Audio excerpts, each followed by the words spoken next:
I've got a new movie review for you. This is a horror film entitled Guts on Your Chainsaw, which is coming to streaming in March. And we're going to talk about it now and here. So let's get into this one.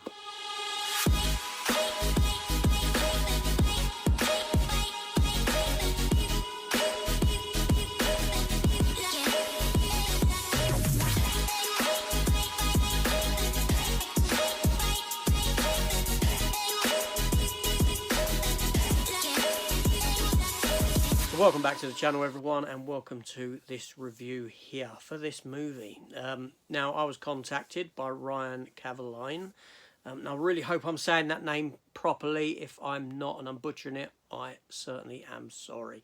Now, he is the director, writer and producer of this film, and he asked if I would like to share my thoughts on it, watch it. I said yes, because I'm not going to turn down an opportunity to watch any film from a filmmaker and share my thoughts on it. So this film here, it comes at us from Legend Hunter Films. As I said, the film is coming out and will be available on streaming in March, and it is also available on DVD and Blu-ray for pre-order through the Legend Hunter Films website. I'll leave a link to that down below. Now this film here, independently made, it runs for 80 minutes, and yes, I know that that is short, but it works in the context of this film. Now this film here, it follows the story of Nikki, who's this young woman who's got a sort of sordid past, shall we say, and that she's had some dealings with intoxication and stuff like that, drugs, etc. And while under this influence, she had an incident that occurred in her past whereby no one believes her, that she was out in these woods and she was chased by some fella with a chainsaw, Texas Chainsaw Massacre style, with a leather face and all this sort of a thing. But like I said, no one believes her. She's been led to believe that these are delusions that occurred while she was under the influence. She's now got herself clean and she wants to put these demons to rest.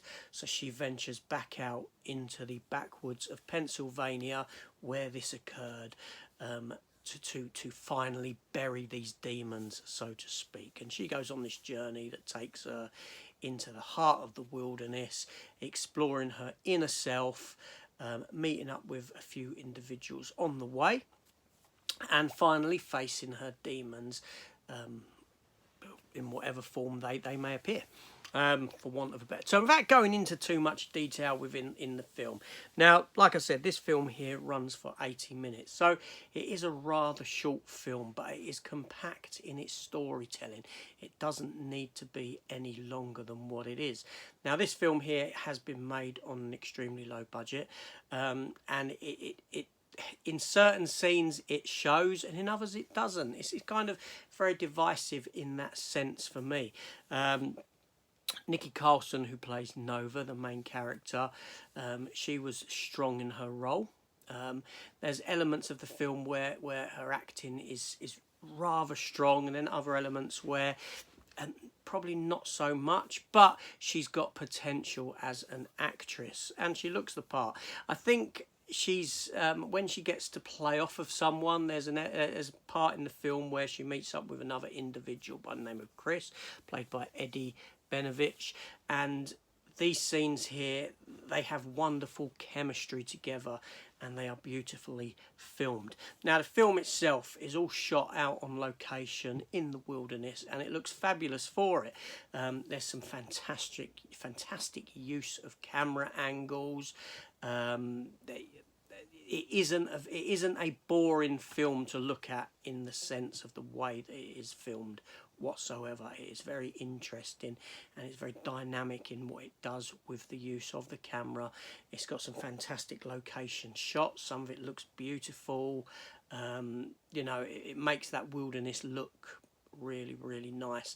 Then there's elements where they go into this sort of little cave system, and again, some of that very, very good, very well filmed stuff. Like I said, sort of the narrative of the film is very simplistic in what it does. It doesn't need to be some big brash storytelling. it gets to the point and does what it needs to do with the characters at hand. It's the journey of this one character getting over her past demons, as I said, and confronting her fears and this sort of a thing. So the story doesn't need to be massive in scope in what it does. There are a couple of antagonists within the film. The first one that I mentioned being the sort of Leatherface-esque kind of individual, which obviously is heavily inspired by the Texas Chainsaw Massacre movies.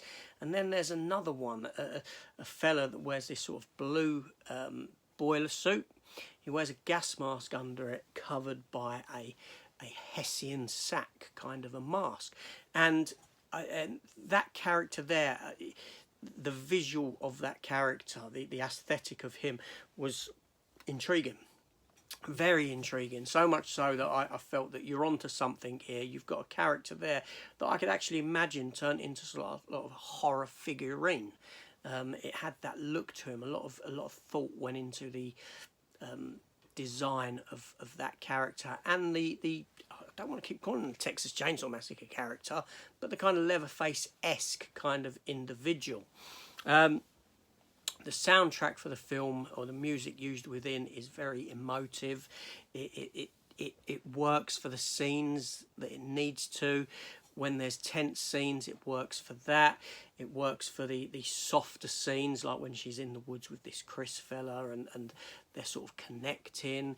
There's a kind of it stands out. The soundtrack does stand out. The music is by Kristen Aguilar. Again, I hope I'm pronouncing that name correctly, and it works for this movie. It really does.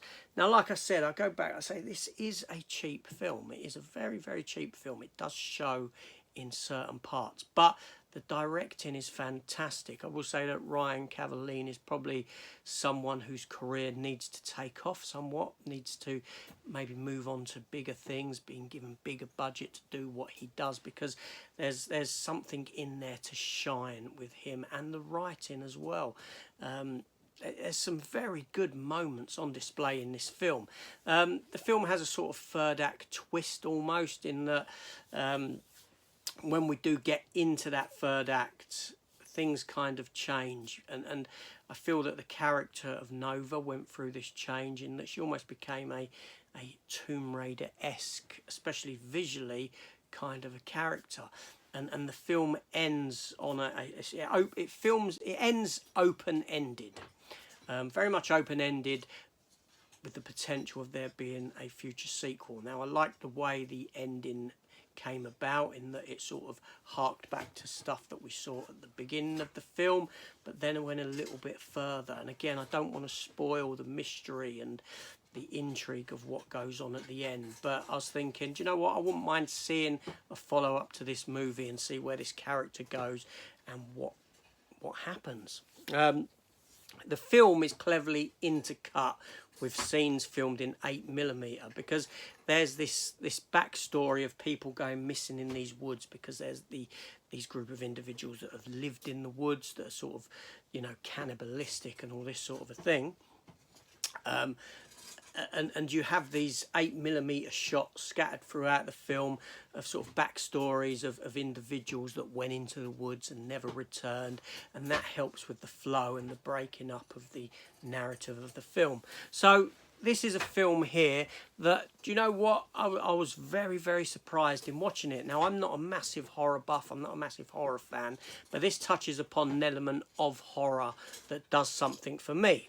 That element being the sort of inbred yokel type of a people that potentially there's sort of realism to what goes on in the films or in this sort of story setting, in that it could be something that happens as opposed to being this demonic being that's doing it or anything like that. So this is the kind of horror film that does intrigue me more so than most. So for that reason, it does work. But I was impressed with the directing for the most part. I was impressed with the writing, definitely, with the tight scripting of the film, being that it's the same director, writer. There's a lot of talent on display within this movie. These are all individuals here that I feel should keep at their craft, most definitely, from an acting perspective, from a directing and writing perspective.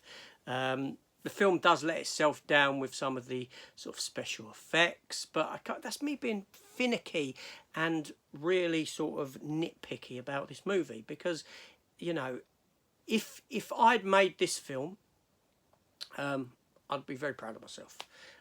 That's all I can say. Now, I don't generally rate films out of 10. I don't feel that system kind of works for me, and that I'd be rating everything. And then if argument's sake, I gave this a 5 out of 10, a 6 out of 10, someone else would say, well, hold on a minute, a few weeks ago you gave this film out 6 out of 10, and it's obviously in comparison far better than what this movie is. So the way I usually do it is, would I have this film as part of my collection? And do you know what? I was contemplating this question as I was watching it, and the answer is yes. Yes, I would. I'd gladly pick up a sort of DVD or Blu-ray version of this film. Maybe not a day one release pickup, but certainly down the line is something that I would revisit and add to the collection.